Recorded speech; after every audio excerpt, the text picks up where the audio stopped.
Okay. I think I think I see it picking up the sound. I think it's working. Hopefully. Help. Okay.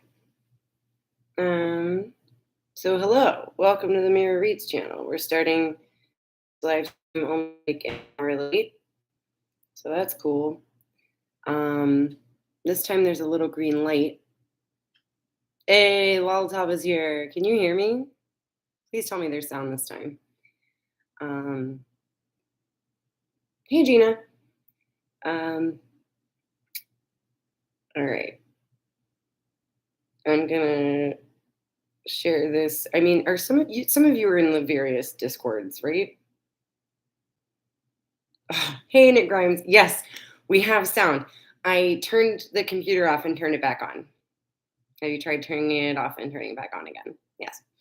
I can't even remember. Like, I talked on the first one for like 10 minutes because I also couldn't see chat. And I was like, where is everybody in chat? I'm so used to all of you saying hello.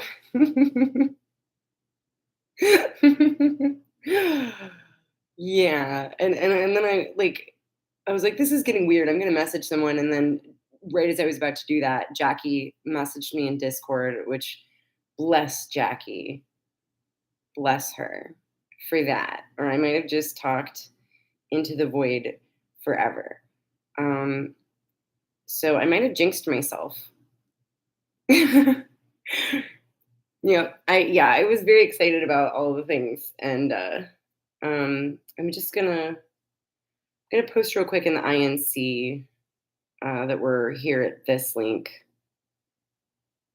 It's so funny, um, because like when I schedule a stream, I make a thumbnail and I write out a whole description, and I'm like ready for it. And then when it's something like this, like guerrilla streaming, all that goes out the window, and it's like, "Oh, I guess it needs a title. I'll fix it later."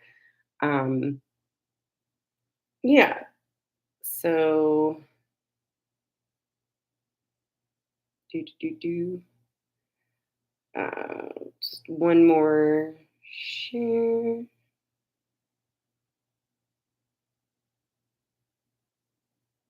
Yeah, tech issues.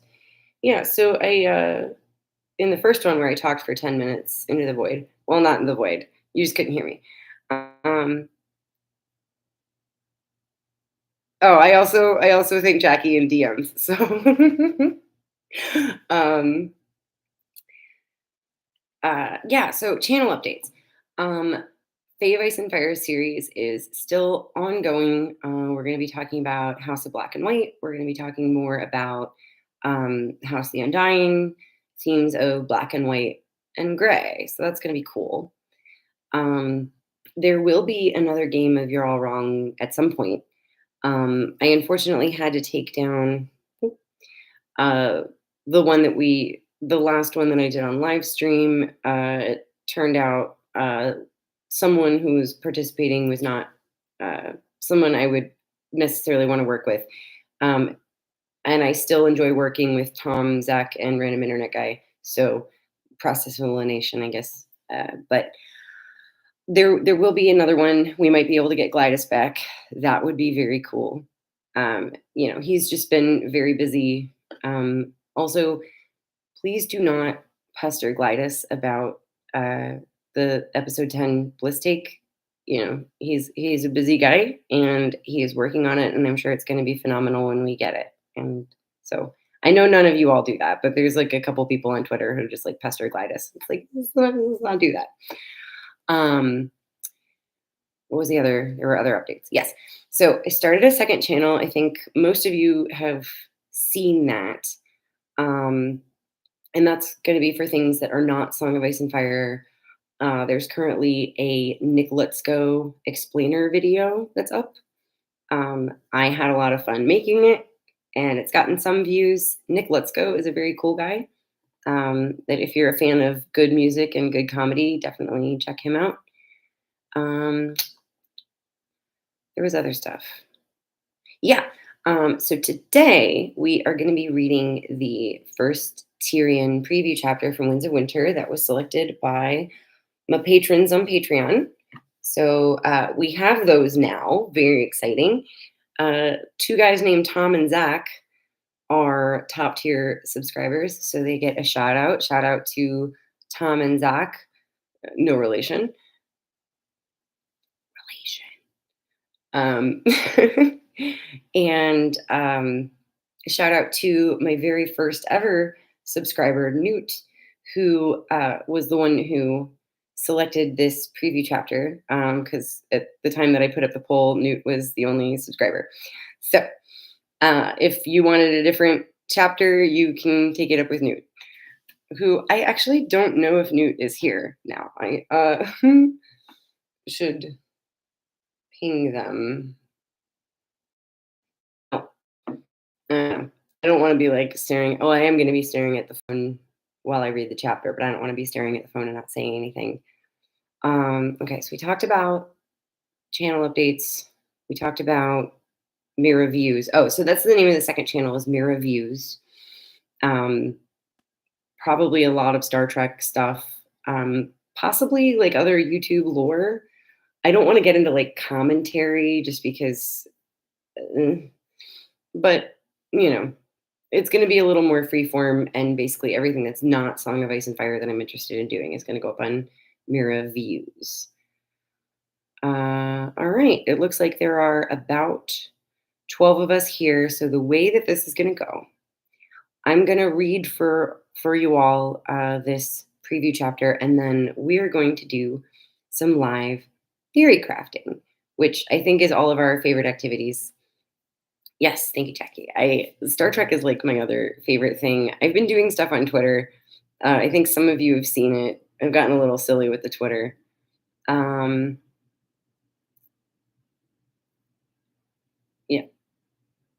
Okay. I'm all caught up on chat. Yeah, so I think we can go ahead and get started. Oh wait, I'm in so many Discord servers. And like I have actually started my own server, but I don't know if I want to like go public with it yet because I don't trust myself to moderate a group of people.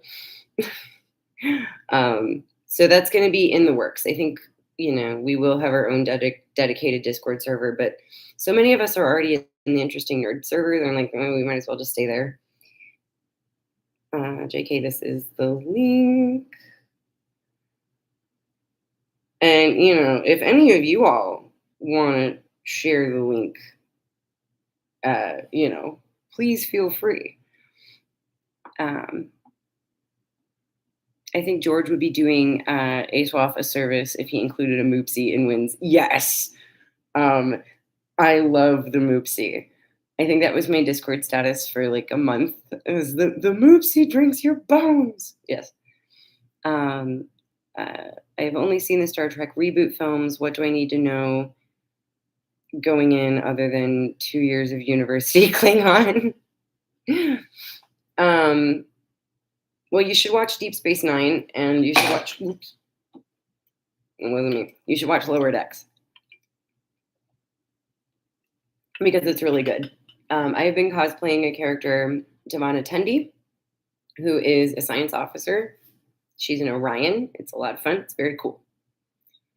And I've been trying to make memes in Klingon, so Waltov, maybe you can help me with that.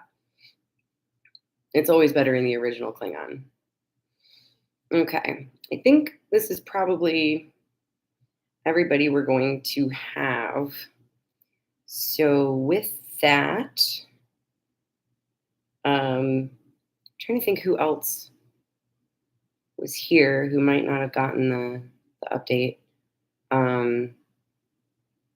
Raphael, if you're here, raise your hand.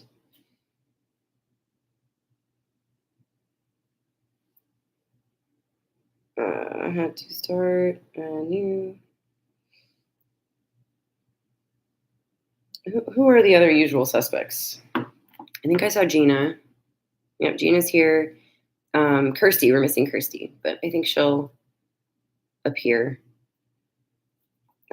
I have faith. I have faith of the heart. All right. I think that'll be the last of the Star Trek jokes. So, Tyrion preview chapter. And I am going to use the official version that is on the World of Ice and Fire app. And oh, Kirsty's here. Yes. I didn't want anybody to be left behind who, had indicated an interest and wanted to be here. I guess Raphael's not here, but um I trust him to figure it out. All right. Somewhere off in the far distance, a dying man was screaming for his mother. To horse, a man was yelling in Giscari, in the next camp to the north of the Second Sons. To horse! To horse! High and shrill, his voice carried a long way in the morning air, far beyond his own encampment. Tyrion knew just enough Giscari to understand the words, but the fear in his voice would have been plain in any tongue. I know how he feels. It was time to find his own horse, he knew. Time to don some dead boy's armor, buckle on a sword and dagger, slip his dinted great helm down over his head. Dawn had broken, and a sliver of the rising sun was visible behind the city's walls and towers, blindingly bright. To the west, the stars were fading one by one. Trumpets were blowing along the Skahazadan, war horns answering from the walls of Marine. A ship was sinking in the river mouth, afire. Dead men and dragons were moving through the sky, whilst warships crashed and clashed on Slaver's Bay. Tyrion could not see them from here, but he could hear the sounds. The crash of hull against hull as ships slammed together, the deep-throated war horns of the Ironborn, and queer high whistles of Karth, the splintering of oars, the shouts and battle cries, the crash of axe on armor, sword on shield, all mingled with the shrieks of wounded men. Many of the ships were still far out in the bay, so the sounds they made seemed faint and far away, but he knew them all the same. The music of slaughter.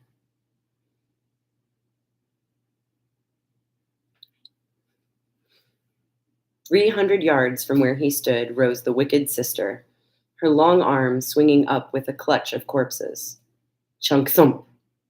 And there they flew, naked and swollen, pale dead birds tumbling boneless through the air. The siege camps shimmered in a gaudy haze of rose and gold, but the famous stepped pyramids of Marine hulked black against the glare.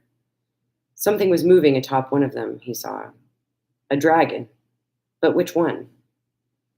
At this distance, it could as easily have been an eagle, a very big eagle. After days spent hidden inside the musty tents of the Second Sons, the outside air smelled fresh and clear.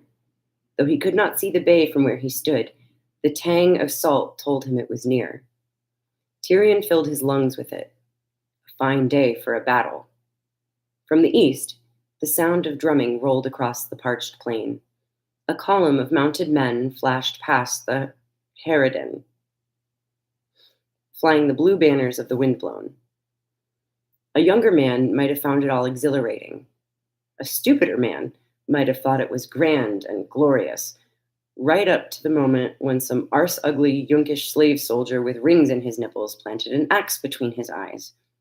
Tyrion Lannister knew better. The gods did not fashion me to wield a sword, he thought. So why do they keep putting me in the midst of battles? No one heard. No one answered. No one cared. Tyrion found himself thinking back on his first battle.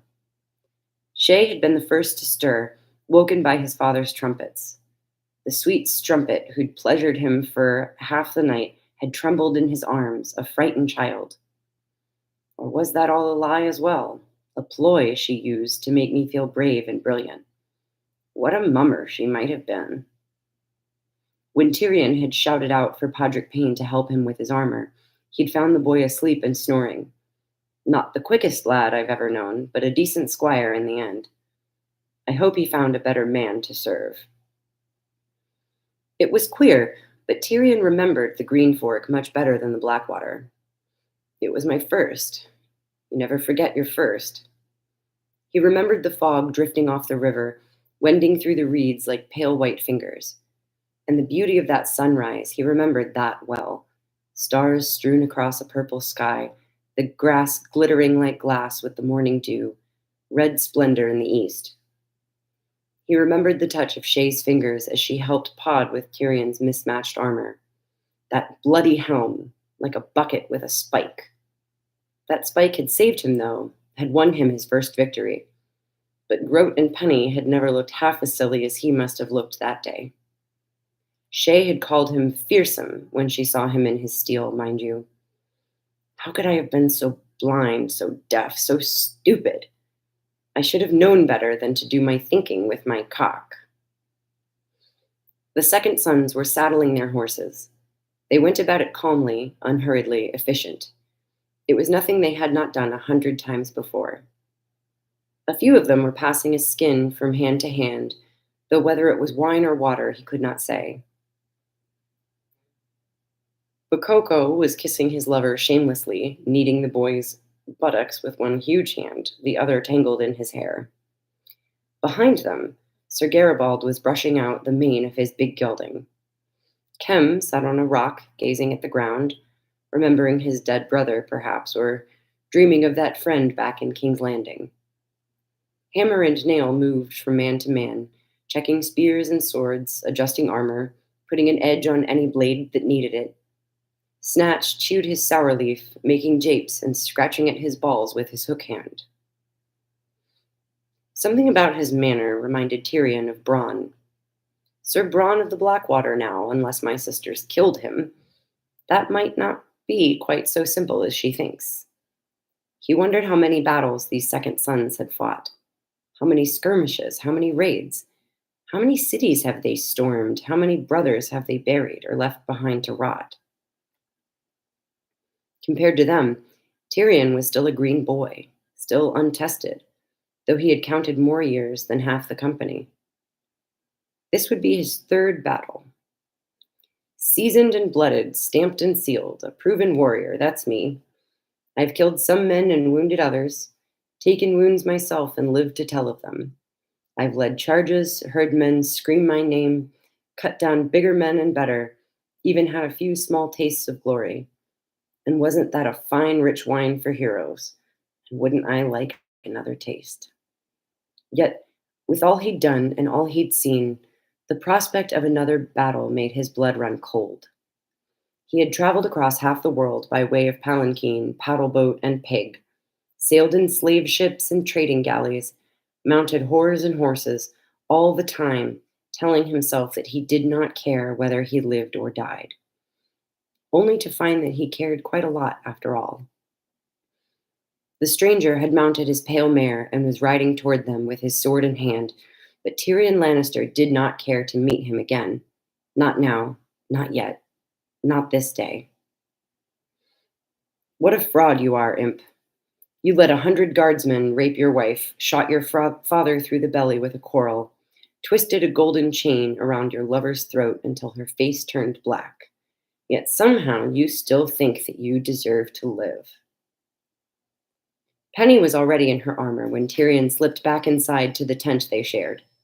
She had been strapping herself into wooden plate for years in service to her mummery. Real plate and mail were not so different once you mastered all the clasps and buckles. And if the company steel was dinted here and rusted there, scratched and stained and discolored, no matter. It should still be good enough to stop a sword. The only piece she had not donned was her helm. When he entered, she looked up. You're not armored. What's happening? The usual things. Mud and blood and heroism, killing and dying. There's one battle being fought out on the bay, another one beneath the city walls. Whichever way the Yunkish turn, they have a foe behind them. The closest fighting's a good league off still, but we'll be in it soon. On one side or the other. The second sons were ripe for another change of masters. Tyrion was almost certain of that, though there was a great abyss between certain and almost certain. If I have misjudged my man, all of us are lost. Put on your helm and make sure the clasps are closed. I took mine off once to keep from drowning, and it cost me a nose. Tyrion picked at his scar. We need to get you into your armor first. If you wish. The jerkin first, the boiled leather with the iron studs, ring mail over that, then the gorget. He glanced about the tent. Excuse me. Is there wine? No. We had a flagon and a half left from supper. A quarter of a flagon, and you drank it. He sighed. I would sell my sister for a cup of wine. You would sell your sister for a cup of horse piss. That was so unexpected that it made him laugh aloud. Is my taste for horse piss so well known, or have you met my sister? I only saw her that one time when we jousted for the Boy King. Groat thought she was beautiful. Groat was a stunted little lickspittle with a stupid name. Only a fool rides into battle sober. Plum will have some wine. What if he dies in the battle? It would be a crime to waste it. Hold your tongue. I need to lace this jerkin up. Tyrion did try, but it seemed to him that the sounds of laughter were growing louder and his tongue would not be held. Pudding Face wants to use the company to throw the Iron Men back into the sea, he heard himself telling Penny as she dressed him. What he should have done was send all his horses at the eunuchs full charge before they got 10 feet from their gates. Send the cats at them from the left, us and the wind blown up from the right, rip apart their flanks from both ends. Man to man, the Unsullied are no better or worse than any other spearmen. It's their discipline that makes them dangerous, but if they cannot form up a spear wall... Lift your arms, said Penny. There, that's better. Maybe you should command the Yonkishmen. They use slave soldiers, why not use slave commanders? That would ruin the contest, though. This is just a Cyvass game to the wise masters. We are the pieces.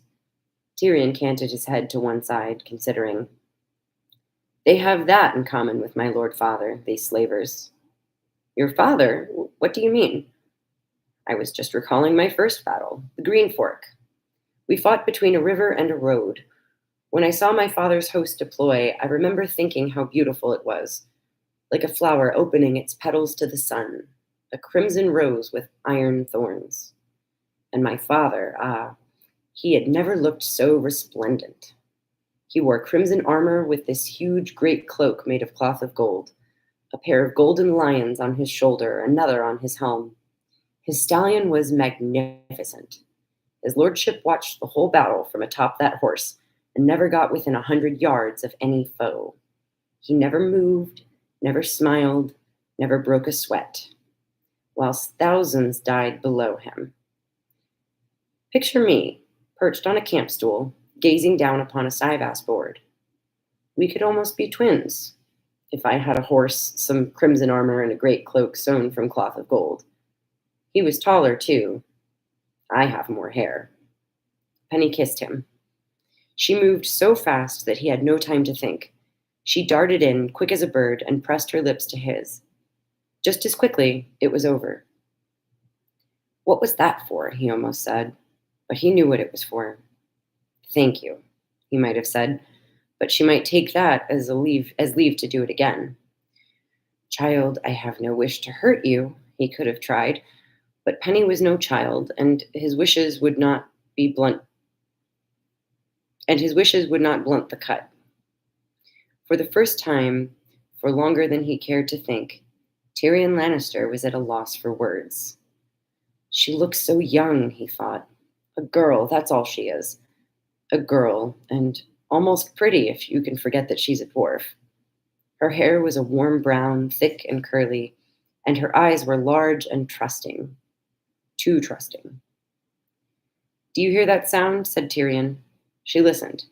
What is it? She said as she was strapping a pair of mismatched greaves onto his stunted legs. War. On either side of us and not a league away. That's slaughter, Penny. That's men stumbling through the mud with their entrails hanging out. That's severed limbs and broken bones and pools of blood. You know how the worms come out after a hard rain? I hear they do the same after a big battle, if enough blood soaks into the ground. That's the stranger coming, Penny, the black goat, the pale child, him of many faces. Call him what you will, that's death.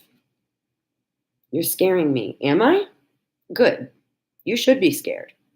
We have Ironborn swarming ashore and Sir Barristan and his Unsullied pouring out the city gates with us between them, fighting on the wrong bloody side. I am terrified myself. You say that, but you still make japes. Japes are one way to keep the fear away, wine's another. You're brave. Little people can be brave. My giant of Lannister, he heard. She is mocking me. He almost slapped her again. His head was pounding. I never meant to make you angry, Penny said. Forgive me, I'm frightened is all. She touched his hand. Tyrion wrenched away from her. I'm frightened. Those were the same words Shay had used. Her eyes were big as eggs, and I swallowed every bit of it. I knew what she was. I told Bronn to find a woman for me, and he brought me Shay. His hands curled into fists, and Shay's face swam before him, grinning. Then the chain was tightening about her throat, the golden hands digging deep into her flesh as her own hands fluttered against his face with all the force of butterflies. If he'd had a chain to hand, if he'd had a crossbow, a dagger, anything, it was only then that Tyrion heard the shouts. He was lost in a black rage, drowning in a sea of memory, but the shouting brought the world back in a rush.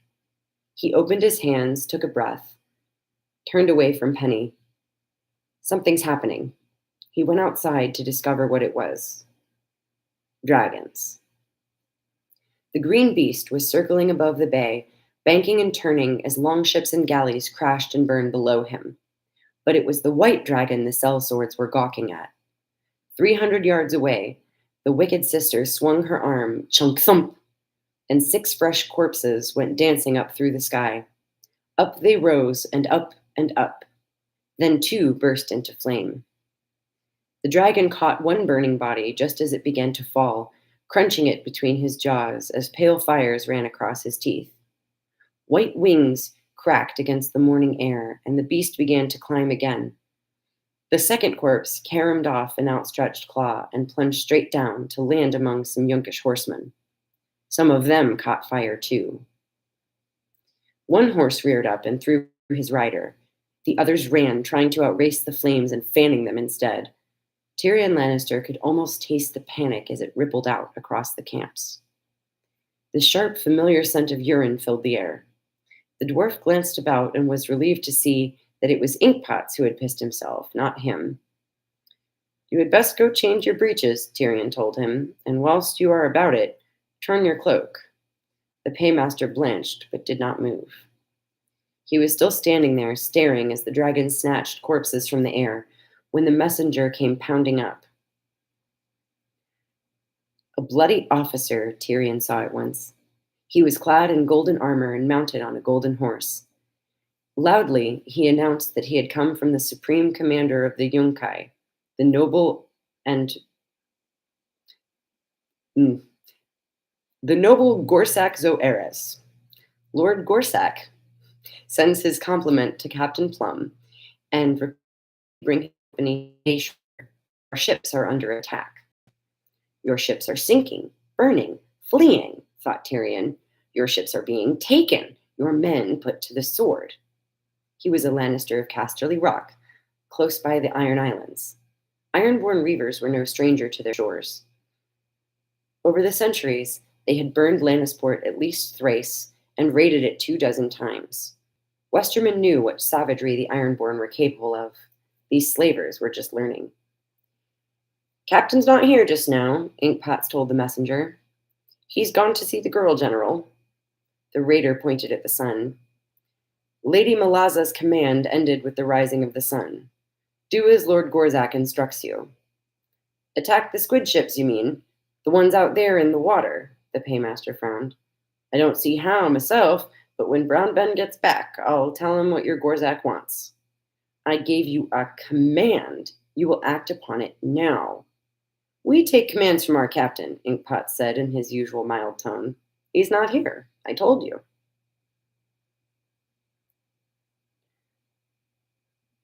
The messenger had lost his patience, Tyrion could see. Battle is joined. Your commander should be with you. Might be, but he's not. The girl sent for him. He went. The messenger went purple. You must carry out your order. Snatch spat a wad of well-chewed sour leaf out the left side of his mouth. Begging your pardon, he told the Yunkish rider, but we're all horsemen here, same as my lord. Now, a good trained war horse, he'll charge a wall of spears. Some will leap a fire ditch. But I never once seen any horse could run on water.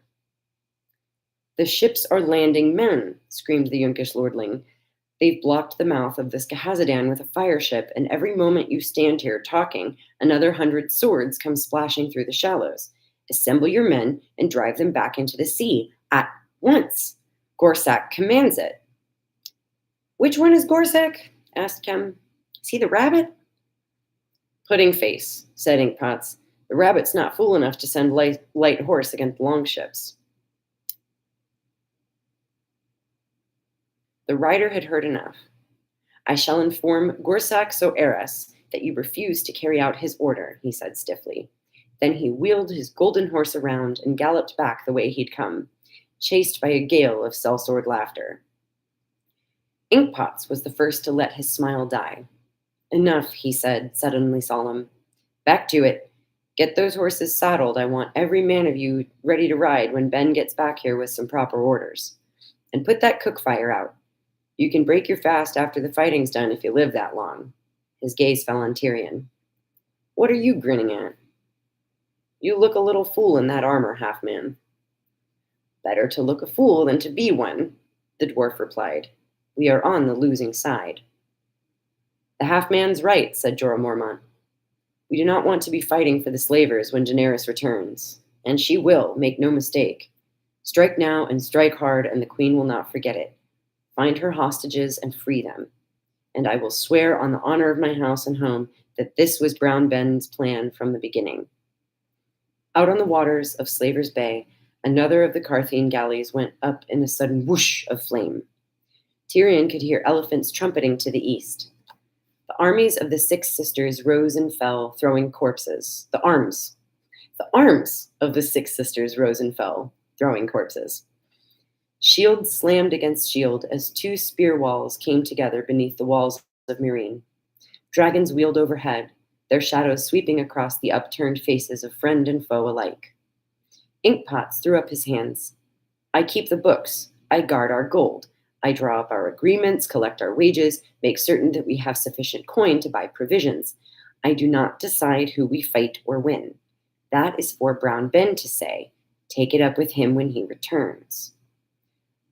By the time Plum and his companions came galloping back from the camp of the girl general, the white dragon had flown back to its lair above Meereen. The green still prowled, soaring in wide circles above the city and the bay on great green wings. Brown Ben Plum wore plate and mail over boiled leather. The silk cloak flowing from his shoulders was the only concession to vanity. It rippled when he moved, the color changing from pale violet to deep purple. He swung down from his horse and gave her over to a groom, then told Snatch to summon his captains. Tell them to make haste, added Casporio the Cunning. Tyrion was not even a sergeant, but their Sivas games had made him a familiar sight in Brown Ben's tent, and no one tried to stop him when he entered with the rest. Besides Casporio and Inkpots, Ulan and Bakoko were amongst those summoned. The dwarf was surprised to see Sir Jorah Mormont there as well. We are commanded to defend the wicked sister, Brown Ben informed them. The other men exchanged uneasy glances. No one seemed to want to speak until Sir Jorah asked, On whose authority? The girl's. Sir Grandfather is making for the Harridan, but she's afraid he'll turn toward the wicked sister next. The ghost is already down.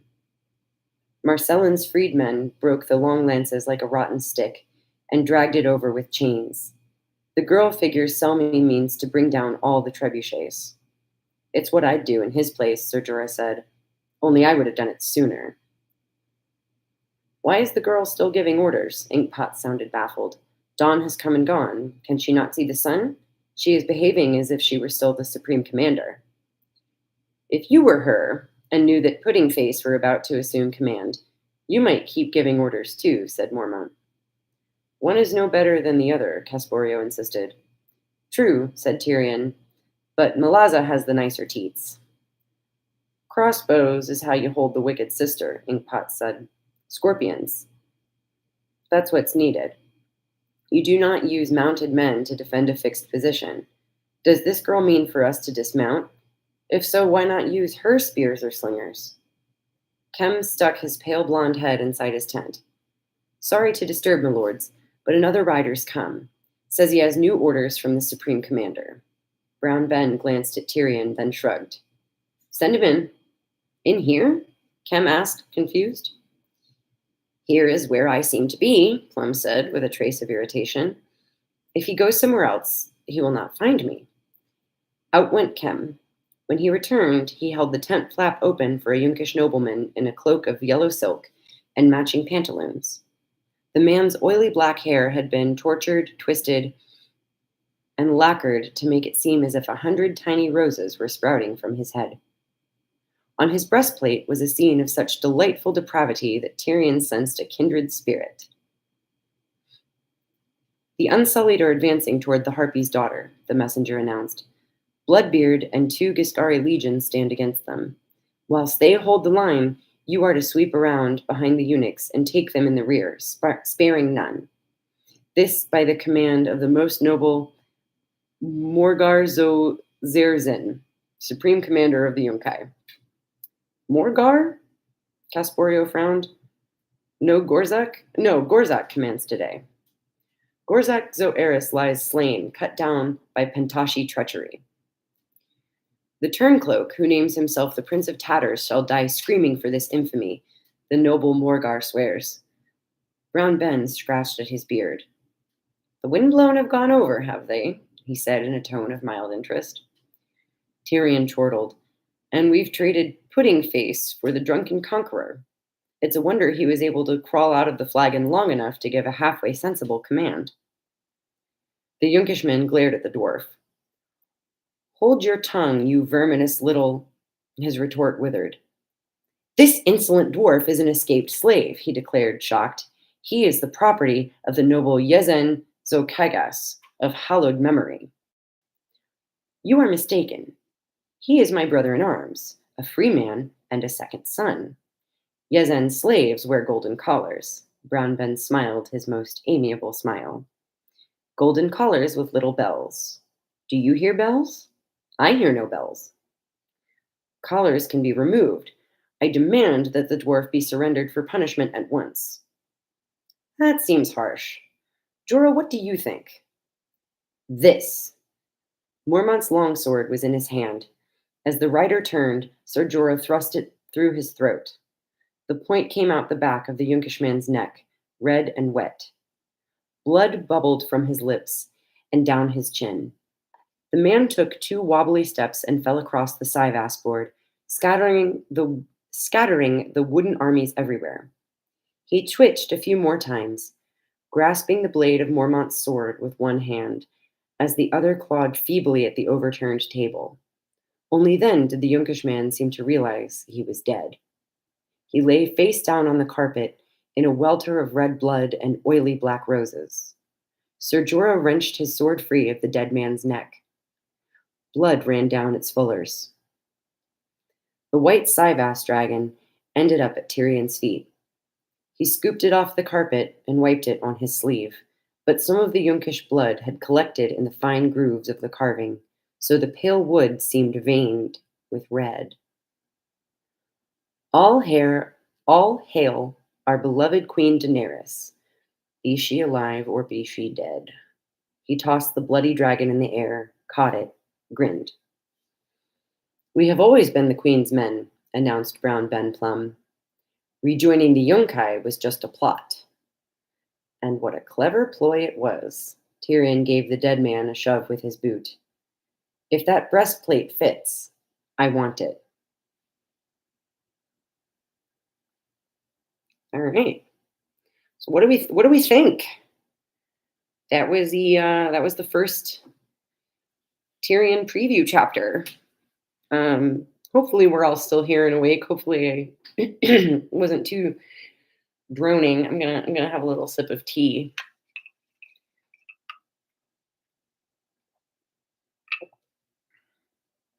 Oh, thank you, Taco. I was half keeping an eye on chat, but in case people were wanting to listen back, I wanted them to be able to have the whole chapter together. Nick Grimes says, "Boneless, you say?" The Moopsie has already been by. How does Tyrion know it's the Ironborn? I think he saw them at the end of dance. I think ZB is Zeb. Hi Zeb, if that's you. Everybody else seems to be usual suspects. Whoops. Ah. Oh wait.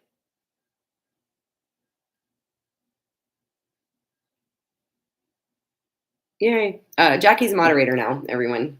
Uh, long ships, that's very much an Ironborn thing.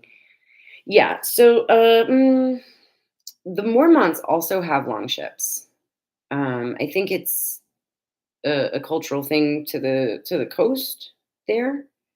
Um, Laltov says, "I am still cooking dinner. Sorry, haha." Yes.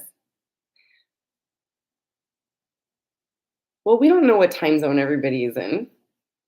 It's actually a little after 11 in my time zone. So yeah, this is so fun. It's been so long since we've had an opportunity to do this. Yep. Congrats, Jackie. You've been given powers. Oh, oh, well, thank you for stopping by, Taco. It was good to see you. Yeah, I think Jackie and I are in the same time zone. Kirsty, I didn't realize you were in Australia. So that's like opposite time zones.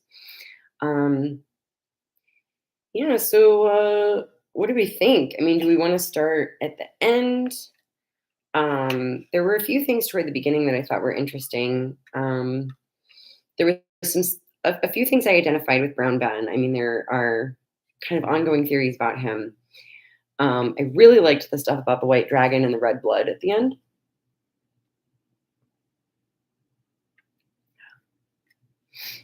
Yeah. S tier choice about Jackie. Yes.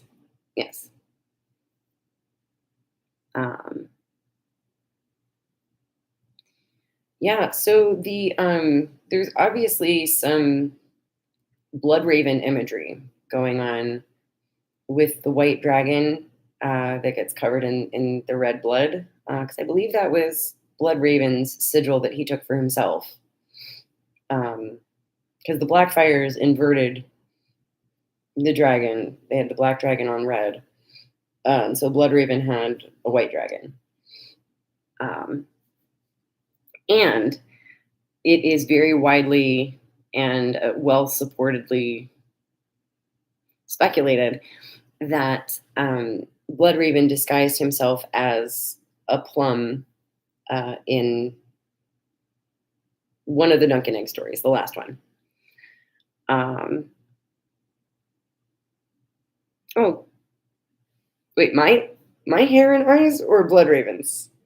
If it's mine, thank you. I was doing some cosplay over the weekend, and after this live stream, I'm gonna have to go back to my regular hair color. So, and this is real; it's not a wig; it's my actual hair. Very exciting day for me. Oh, thank you. um, and I did make sure this time to leave the chat replay because I spend so much time talking to chat. I've watched back one or two where everything I'm saying is totally out of context and makes no sense because there's no chat replay. Yeah, Loltov says, "Oh yeah, Gendry kills Fagon at the Ruby Ford and marries Jane Westerling."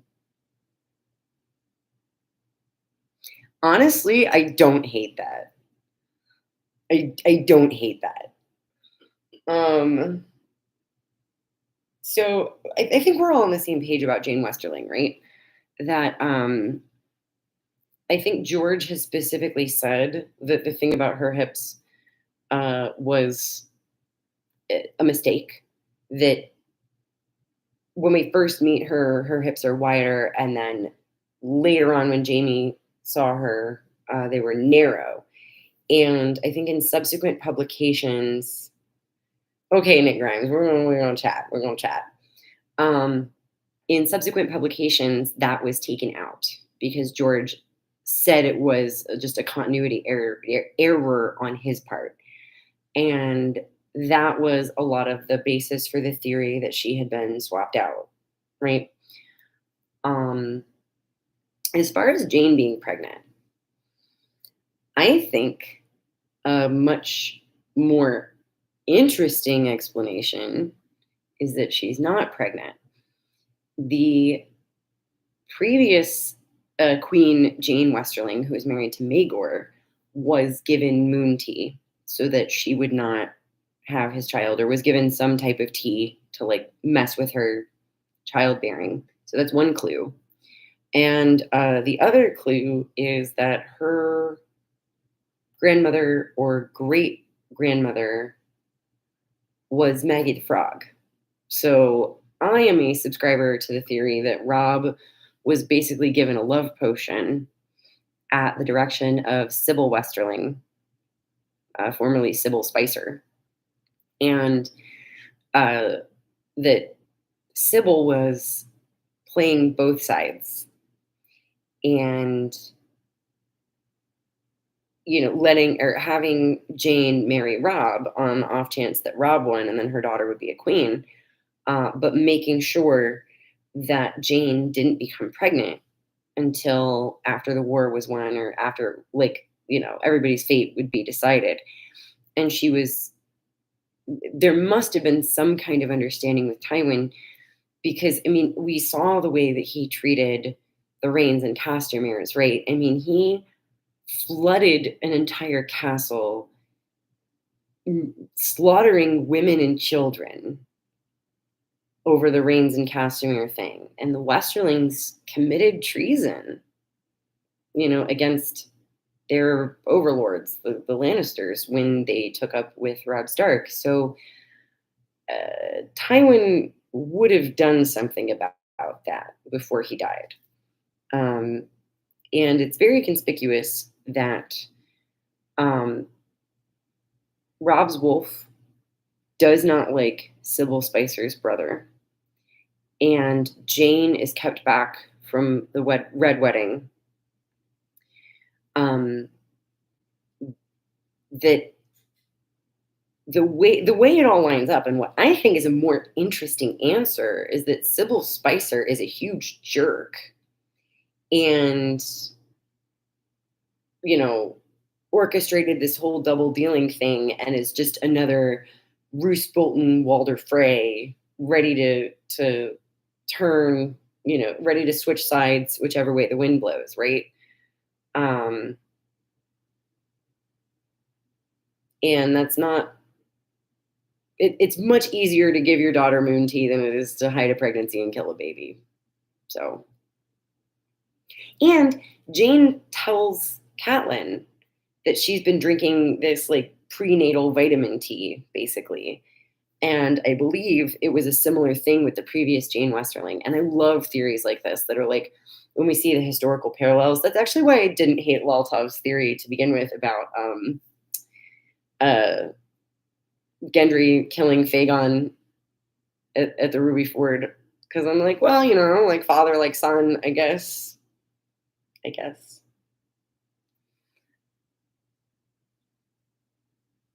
Yeah. Literally just listened to Rob talk about Grey Wind at the Crag. Jane is anxious. Her mother is terrified.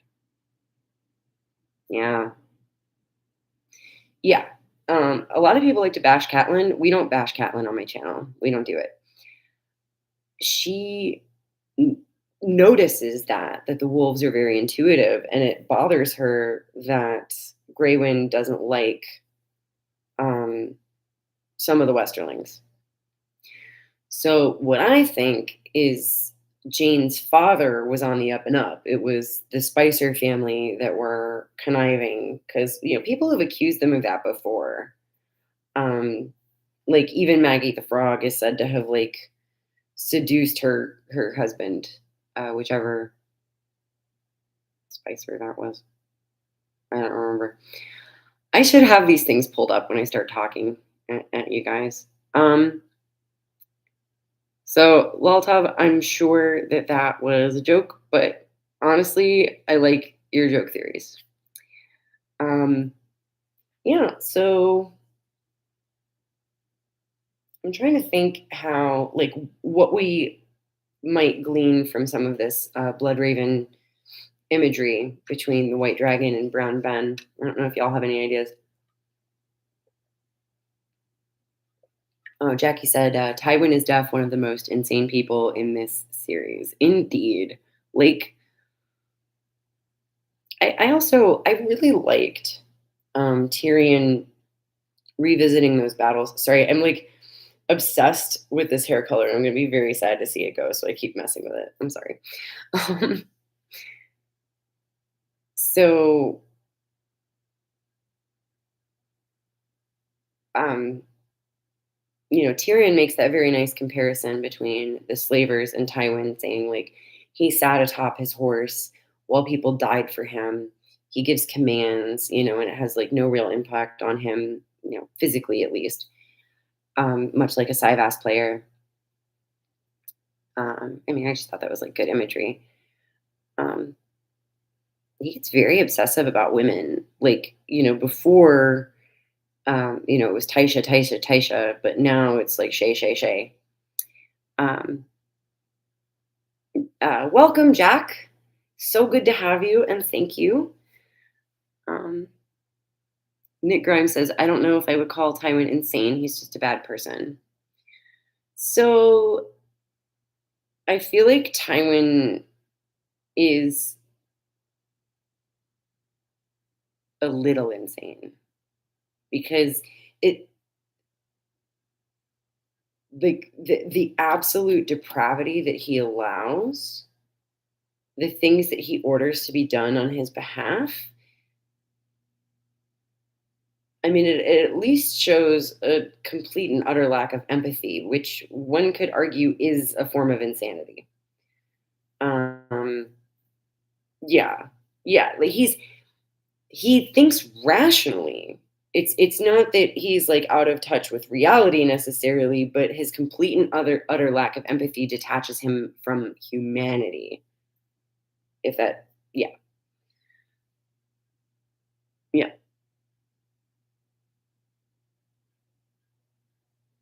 I think Tywin is part of the Undying. I don't know how we got there, but Kirsty, if you write up that theory, here's what I think you should do. I think you should write it up, email it to the Interesting Nerd Club, and request that I be on that episode when they do it. And we will cover that theory in full because it sounds interesting, but I absolutely in this moment don't follow. Can't remember the Interesting Nerd email.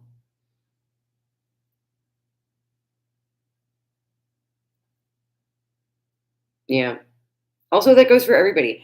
Um, I often collaborate with the Interesting Nerd Club, and they do like 2 theories a week because they don't edit. And I don't mean that disparagingly. Tom takes pride in the fact that he doesn't edit. He and Zach just record their phone call and then upload the raw recording, which is fantastic. I love listening to their stuff, but that's how they're able to do so many. Um, but they also take fan theory submissions. So if anybody has a theory that they would like to have covered in their kind of game show style, send them the email. And if you let them know that you want me to be included, they will hold it and until a time that I can record with them. Laltov says, like a year ago, I theorized Flement Brax is part of the Church of Starry Wisdom. Port cities attract this heathenism. I don't think I've ever seen that word before, heathenism. I mean, I know what it means, but um, the Church of Starry Wisdom. I'm gonna have to look that one up. Yeah, I've heard it before. It rings a bell, but I don't know what bell it's. World of Ice and Fire app is great. 10 out of 10 recommend. Highly convenient. That was actually where I read that preview chapter. I got the World of Ice and Fire app, and I went to excerpts, and the preview chapters were there. Yeah, I'm searching it right now. A little tough. Okay. Church. Oh, it's starting.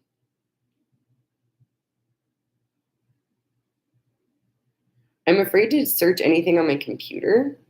Um, oh, founded by the Bloodstone Emperor. Thank you, Jackie.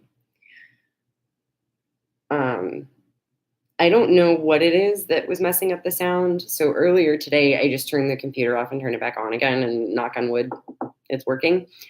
Um, Everyone knows that Barbary Destin is the Bloodstone Emperor. Well, we solved who sent the pink letter last time, I think, right?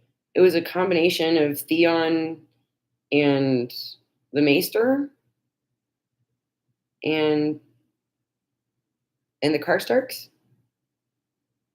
Yeah. Because the Karstarks had a motive to upset John because John married Alice to the Fen, right? So it was Theon had the knowledge, and the Karstarks had the motive because Theon goes, "I know what's in that letter, the letter with the black wax that said about Alice Karstark being married." Yeah, we solved it. We solved the pink letter, everyone. Um, I remember hearing a long time ago that whenever George creates a new character, he gives them a secret. I really need to sit down and create an original theory one day. Okay, I have never encountered that George quote. The only time I've heard that was when Swifty and Glidus said it, and I think they were like, "I'm not sure if that's a thing." Um, but I think we can mostly trust Swifty and Glidus. Somebody memed me in the Red Team Review uh, Discord server. I wonder if I'm able to share photos. Hold on, this is going to be interesting. Um, but yeah, so hopefully we're going to have Glidus back on the channel soon for a game of You're All Wrong. I probably won't do a live stream just because. Oh, it came from Reddit. Somebody put. Oh wait, Jackie, can you find the Reddit post? I was so flattered, like, because Carmine tagged me, and I was like, I'm just happy to be included. I was on a road trip. I was on my way up to Tennessee, actually, to see Nick Let's Go. Which, speaking of YouTubers that everybody should subscribe to, Nick Let's Go, fantastic. Where was I going with all of this? Right. You're all wrong. So the last game I hosted was on a live stream. I wound up actually taking it down. One of the oh yeah, Zeb says, hell yep. Hell yep. Subscribe to Nick Let's Go. So one of the participants on that game turned out to be somebody that, me and the rest of the guys didn't necessarily want to be associated with. So that's why that live stream was taken down, and also the first upload of Who Built the Wall, and why I re-recorded it and re-uploaded it. So lesson learned. But so far, everybody else that I've worked with has been phenomenal. We still love Random Internet Guy and Captain Time and Tom and Zach, and of course, we love Glidus. So, yeah, Glidus will be back eventually. after he's done with episode 10 Bliss Take, because I'm pretty sure all of Twitter would come out for his blood if if he did a video with me before finishing the Bliss Takes. Which, by the way, everybody needs to be nicer to Gladys on Twitter. Um, he's a really nice guy, and and I know you all are nice to Gladys on Twitter, but like there are some people who get really demandy, and I'm like, you know, he's put out other stuff. The Eminem video was fire. Um, so this is not an official announcement by any means, but I did invite Nick Let's Go to play You're All Wrong with us. I have not received a response. So please do not go bother him, you know. But there is a shred of a hope of a possibility that we'll get Nick on the show. So that would be very cool. But don't go bother him about it. We don't want to get on his nerves because then he won't come.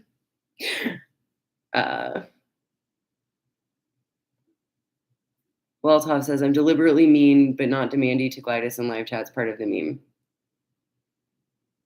Yeah, no, Zeb, he'd be amazing. He'd be absolutely phenomenal, and you're all wrong. But like he just finished up his October project, and I'm sure he would like to spend some time with his wife and child. So I'm not gonna wait a little bit before we pester him. But yeah, Jack says, I liked his newest music video. Yeah, so Nick did he did a video every week in October, and all of them were like so good. The most recent one was Crickets, and that one was bizarre. Nick says he thinks it's the funniest one he's ever made. But yeah, I was fortunate enough to go see him live in Chattanooga this last weekend. And while I was there, Starfleet started an investigation because one of the things that happened to Nick in October, he was abducted by Alf, the alien from Alf, right? And Starfleet is concerned. So I don't know if any of you, I know some of you follow me on Twitter, but there is an ongoing investigation that I am actually assisting with. And all of this is going to be published on the second channel, on the Mirror Views channel. But yeah, so Starfleet is investigating any Alf sightings. If any of you have spotted Alf, the alien from Alf, and want to, be interviewed or record a short video testimony, or even just reply on Twitter, it will be included in the video report that I will be sending to Lieutenant Tendy, who will then be making a report to Starfleet. So there's also a mini Nick Let's Go documentary uploaded there too on the second channel. I think probably for those of you who are hardcore diehard enough to be here on this live stream, you've probably already seen the second channel, but just in case you haven't, Laltov says, Alf is our friend, and any humans who may fall to that end are categorically expendable. Okay, so Tendy posted this on my Twitter. I don't think Starfleet is like necessarily looking to arrest Alf, but we want his human subjects to be released alive. Is preferable. I know Nick forgave Alf, but Starfleet still has, you know, reason to be concerned. Nick Grimes says, good thing Tendy's Orion, not human. Yeah, exactly. I think that's why they sent Tendy, because she's a science officer with a background in medical, and she's not human. So if anybody's wondering why my eyes are green, it's totally unrelated. Let's see. Yeah, Zeb said, Preston as chaotic evil is perfect.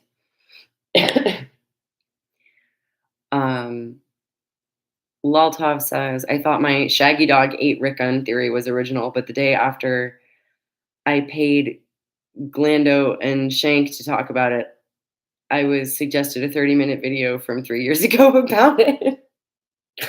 So it took me a minute to figure out who Glando and Shank were. Their names keep moving a degree farther and farther.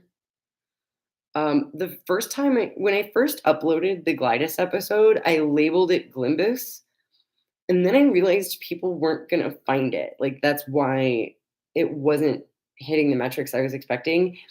And then it started taking off as soon as I changed Glimbus to Glidus. So now if you search Glimbus, Glidus will come up. That does work, but not if you're me, I guess. Well, not if it's the title, but anyway. Glidus blood is a very valuable commodity. Oh, I'm not seeing all chat. There we go. Oh, thank you, Jackie. How did I live without a mod before? Um, dun, dun, dun, dun. I think I'm seeing everything. I just don't want to miss anybody's chats. Um, what multimedia property is the character Tendi from? I feel bad not recognizing. Um, yes, Jackie, that looks right. Mirror reads too. Yeah, I wasn't sure what I was going to call the channel when I made the account, so I just did mirror reads too because I figured that would work for anything. Um, kind of like Benadryl Cumberbund's name. No matter how obscure you make it, you start to recognize them together. Yeah, I think it was they were on different lines. Gligar and Snoop. It almost works. You know what it is? Benedict. Um, Benefield Cumbersome. His first and last name start with a single consonant. So when you do Glimbar and Schwang, it needs to be a g and a shw, and they're like it's harder to make a shw, right? Um, yeah. So Loltov, to answer your question, Tendi is from Star Trek Lower Decks, which is possibly like one of my favorite shows because it is a canon Star Trek show, but it's also an adult cartoon. And those are basically like two of my favorite things: Star Trek adult cartoons and Song of Ice and Fire. Um, yeah, so Orions are green. There, a lot of them are pirates, but not all of them are pirates. Um, but yeah, Tendi's probably my favorite character. Um, Jack says, when I said I liked his latest music video, I was referring to Glidus One Night in Bravos, but I just dipped out and watched that Crickets video from Nick, and it's also hilarious. Yeah.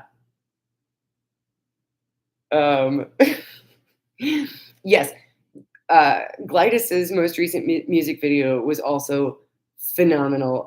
One Night in Bravos. I think I listened to it 3 times in a row in the car. I was driving when it dropped. I got the notification.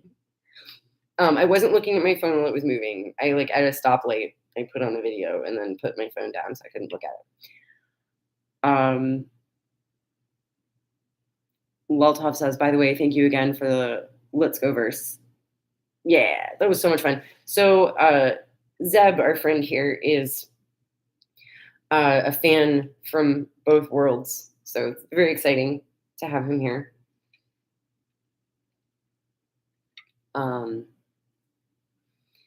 Yeah, so Glidus put out One Night in Bravos, and he also put out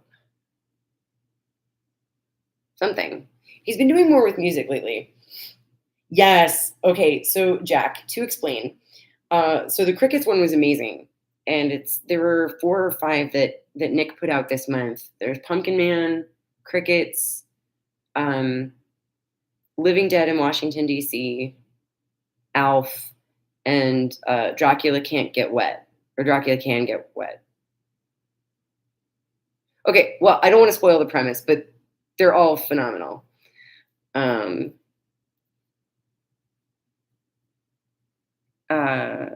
Zeb says, thank you, though I'm out of my element on ASWAF. I haven't read the books in years, but I love keeping up with theory and deep reads. Dracula can get wet. Okay, so Jackie, to answer your question, Dracula can get wet, but I wasn't sure what the title of the song was because there was a discrepancy earlier in the year where Nick originally said Dracula couldn't get wet, but of course Dracula can get wet because there was that Dracula on the boat movie, which was like pretty good. I watched it at a friend's house. It might have been during the hurricane. Well, not during the hurricane, but like right before the hurricane. Um, Jack says this live stream has opened up a whole new world for me. LOL. I'm learning so much. I'm glad. That's what we're here for. We're here to learn and hang out and stuff. Um, yeah. So I don't want to spoil the premise of any of Nick's videos, but so Jack, I put out on my second channel an Alt Shift X style explainer video about uh, some of Nick Litzko's experiences because he's got a lot of deep lore. Um, and since the start of COVID, he was releasing kind of these shorter music videos, like usually no longer than like 2 minutes. And there's this whole universe in Grandma's Basement and this guy like Basement Nick. And so very cool stuff. That's up on the second channel. Zeb says, let's not confuse Dracula with the witch from The Wizard of Oz. Exactly. That was the mistake that Nick made. The witch from The Wizard of Oz can't get wet, and Dracula doesn't show up in mirrors.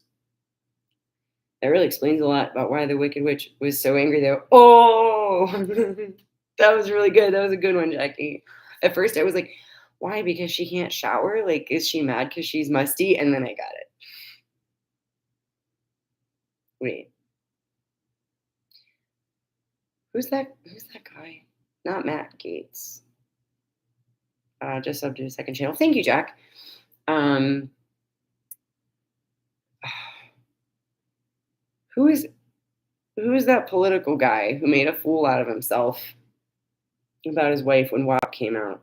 Not Santos. Oh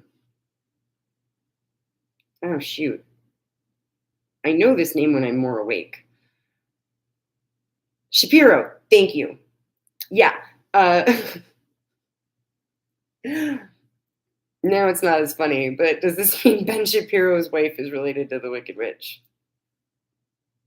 Moving on.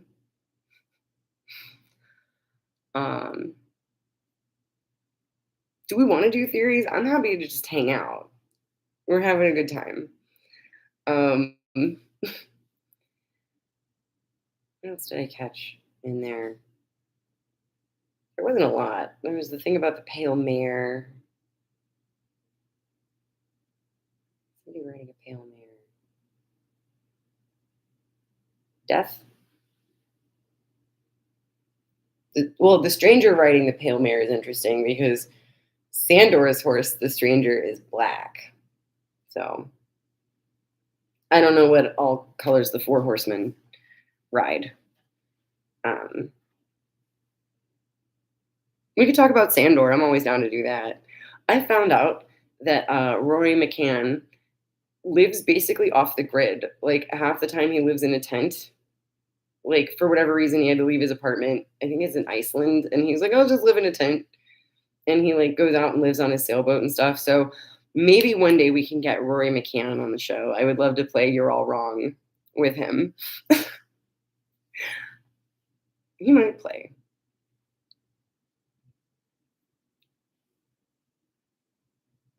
Rory McCann, I heard, was going to be homeless had he not gotten that role in Game of Thrones.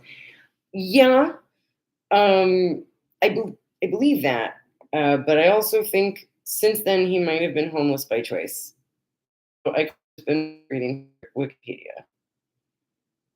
The black horse represents famine. Thank you, Nick Grimes.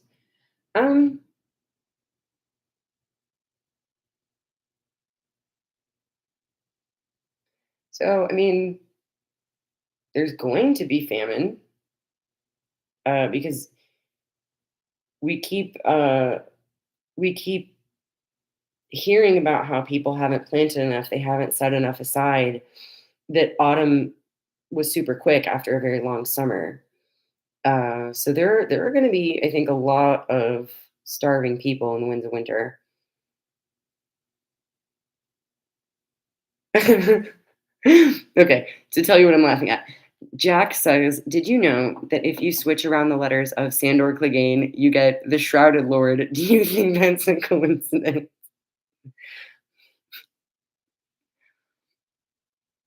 Hold on. No, okay, that is a joke.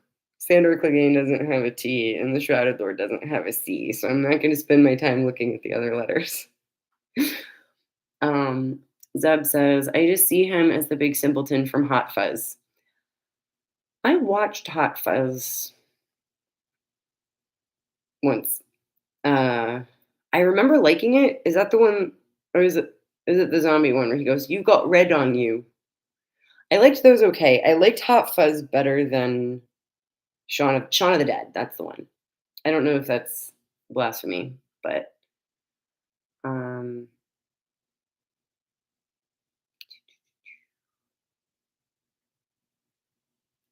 yeah. Okay, thank you. Yeah, I know a lot of diehard fans of that one guy whose name I can't remember now. Um, yeah, Nick Grimes says, "What I really want to know is who poisoned Aryan Bright Flame's wildfire. He was supposed to turn into a dragon. Why did he die? I suspect Bloodhaven." You know, it, in seriousness, I wonder if Bloodraven didn't kind of like put that suggestion in his head. So, okay, interesting real theory for a second. Um, Egg and all of his brothers have weird dreams. Um, and some people speculate that it's because their mother is a Dane and that like the Danes have some leftover magic. Um, but yeah, they were all like hanging out with Bloodraven, and I gotta wonder if he wasn't invading their dreams a little bit deliberately. So yeah, I think it's quite likely that Bloodraven planted that idea in Arian Brightflame's head. It's like Inception.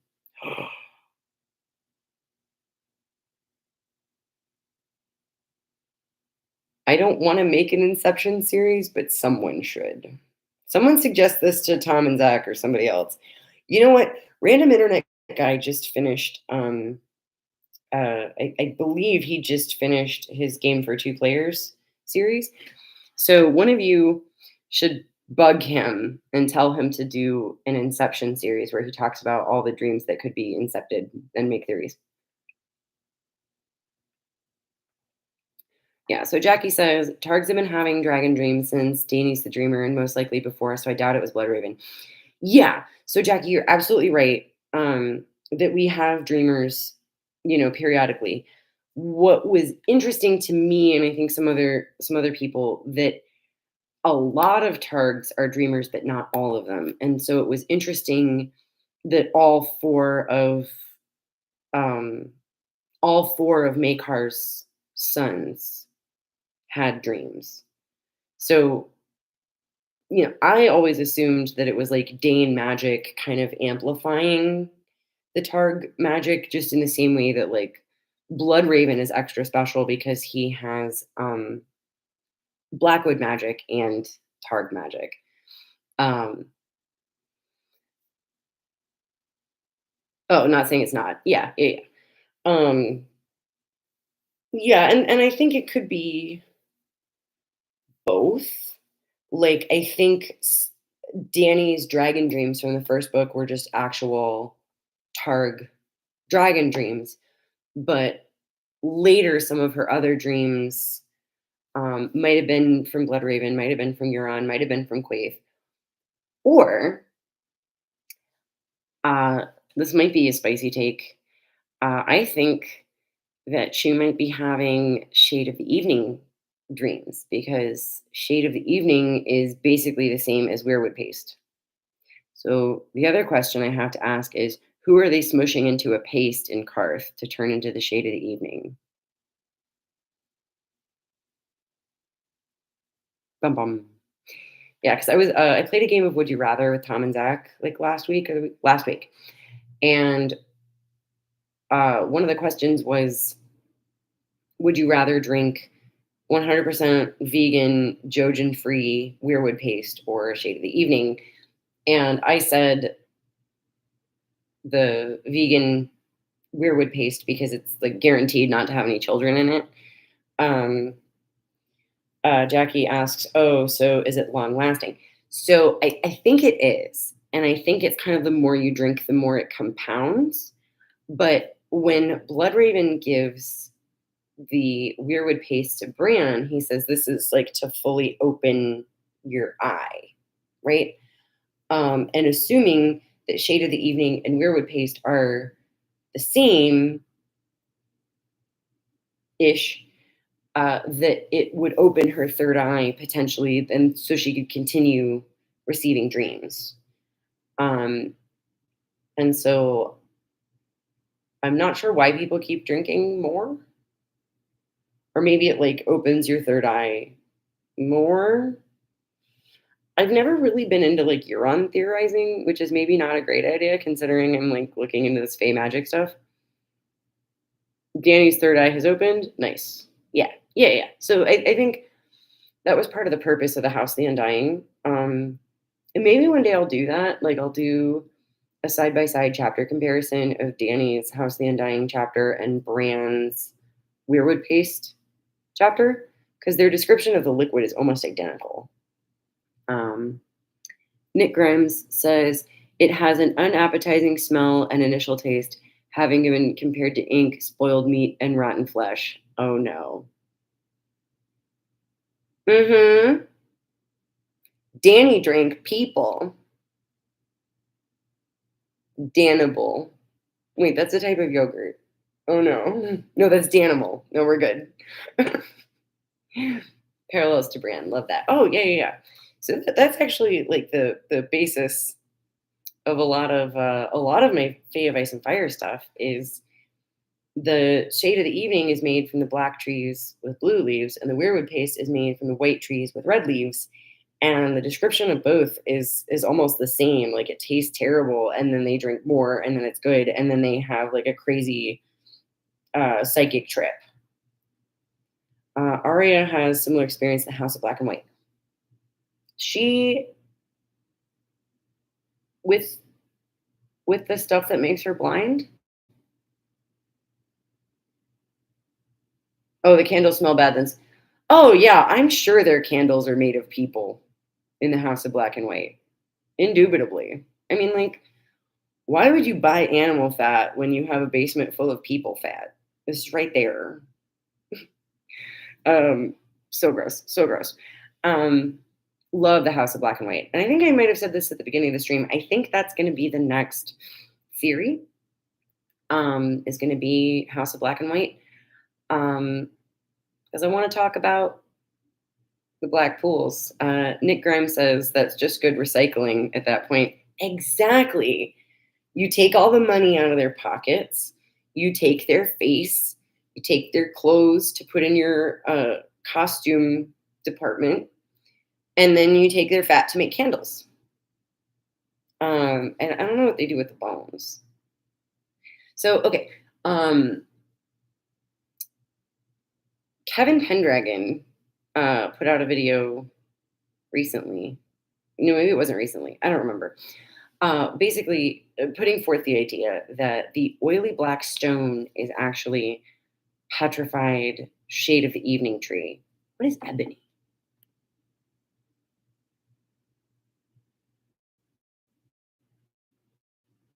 Um,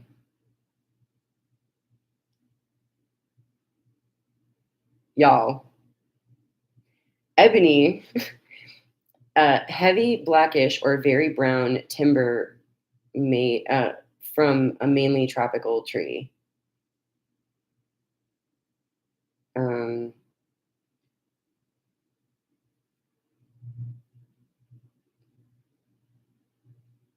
Is it petrify and turn into stone? The word ebony comes from the Greek word eben, meaning stone. Hold on.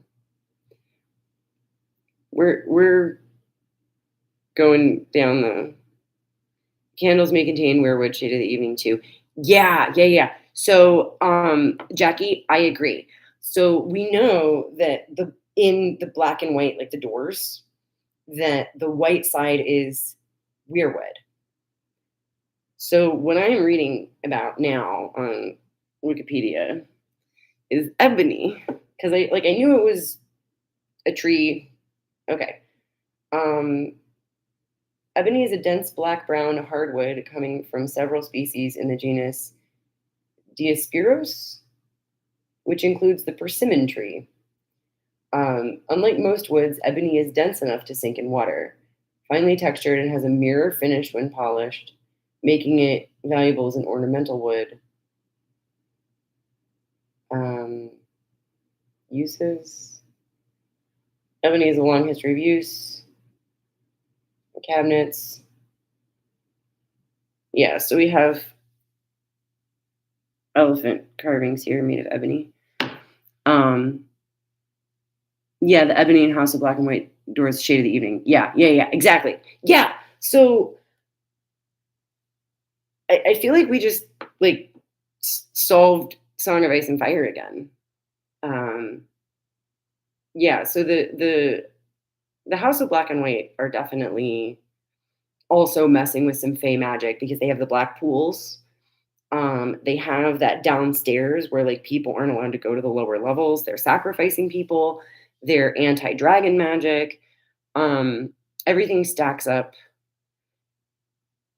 uh, to suggest that the faceless men, the House of Black and White, are also using Fey magic. Also, at one point, I think the Kindly Man straight up refers to glamour. Yeah, Arya also opening up a third eye because um, she uses the warg power, and she also is using like is learning to use glamour of Fey power. And so I think some people speculate that Jaqen wasn't supposed to recruit Arya, but I think it was like once he noticed that she was a warg, he wanted to send her because uh, these are like major spoilers for the upcoming Fae of Ice and Fire theory. Uh, yeah, Laltov says proof that Asasi dark weirwood is the building material for the Grey King's nuclear submarine Naga. No, it's the nuclear submarine Naga was made out of the white weirwood. Come on, Laltov, we talked about this. Um, Nick Grimes says nothing is known about the black trees used to make the shade of evening. Besides, they grow near the house of the Undying. It may or may not be real ebony or just colored the same. Yeah. So I don't know if it's actually ebony, but I think Germ got the idea for these trees um, from ebony because we know that like weirwood will petrify and like become stony. Um, Sorry, I was turning off ads. What do you think about that? Yeah, it'll like turn into white stone. Uh, totally losing my train of thought. Yeah.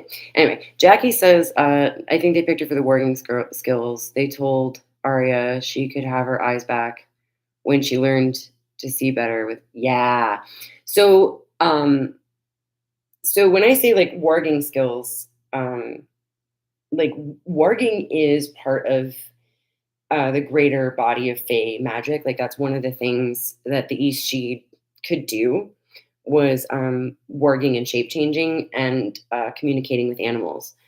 So the fact that she's able to warg means that she has some amount of Fey magic, which is the same.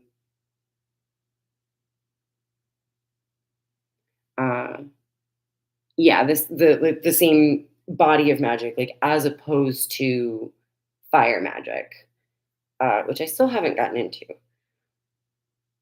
But yeah, they told Arya she could have her eyes back when she learned to see better without them. Yeah, um, that's a really good. Uh, that's a really good catch, Jackie. I'm gonna have to go back and do a close reading of that because, like, I was so focused on Danny and Bram, but you're absolutely right. Which is funny because, like, the three sites I was really focusing on were House of Black and White, House of the Undying, and Blood Raven's Cave, and so of course there is also going to be this moment.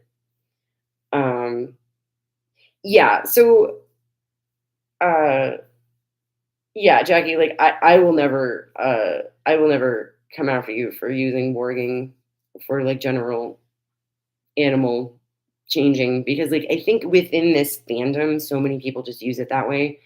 You know, Glidus and Schwimbo both say warging when they mean skin changing, so I think we're allowed to say it too. My computer is gonna die in 1 minute, so I am gonna wrap up these last few comments. So I've also been at this for an hour and a half.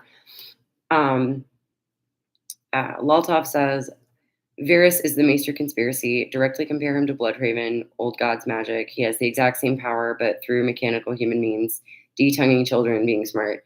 And honestly, we actually like in seriousness, Varys might have um dragon magic. I love the theory that Varys is a Targaryen somehow, like either a bright flame or black fire or whatever. Um, Waltov says, so little nailed down about who knows about skin changing. Important to remember warging is a regional phrase.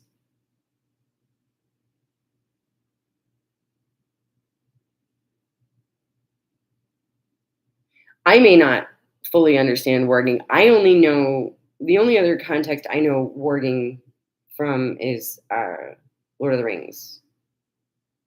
And I know that was wolves.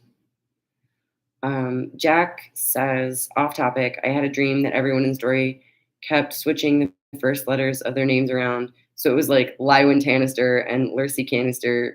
Bruce Rolton was my favorite. Oh, yeah. No, it's amazing. Conming says, Bloodraven did 9/11. Yes, Bloodraven did 9/11. Summer Hall was an inside job. Oh, thank you so much, Jack.